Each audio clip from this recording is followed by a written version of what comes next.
दिन भर मोबाइल चलेबे रे ए जी माल जल बावे बारी से माल गाय बारी से ई खियाई के यही पे कहबे बाबूजी से जे हिस्सा चाहिए हमरो आधा आधा चाहिए तो माल जल गोबर गोतर सब करे कोई तोरा बुझले।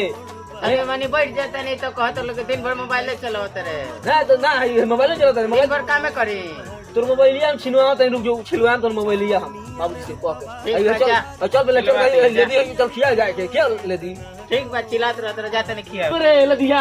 पानी जाके लिया डाल ठीक बा डाल तने पानी लेके डाल तू तो तनी देर में चिल्लाते रहलो काम धंधा तनी मनी देखलो तो चिल्लाए लागलो अंडा लिया घास चोकर ना चिकबे में ठीक है तनी मत रहे मत खाली लोग लेके के संग धरे करते एक तो अगर तू रहन तुर में हमरा चिनाते को तू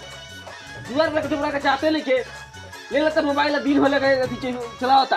ठीक बात चलावत नहीं तनी मनी घूमे चल जानी तो चिल्लाए लागल लो तार रोहन के सब चिना जोला नु सब तू बिगड़ गेल बारो रुका तारे बाबूजी तो कहता नहीं को चलबे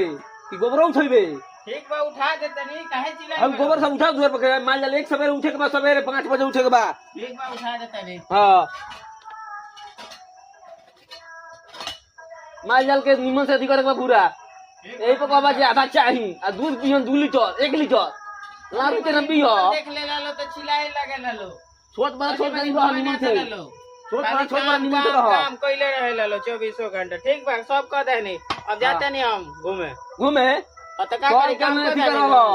चल के तो खेत पटावे के बाबे गेहूं के दिन पटाउने के दिन आ गेल बाबे ई सब ना खेत अजनंदा तक जाला ठीक बा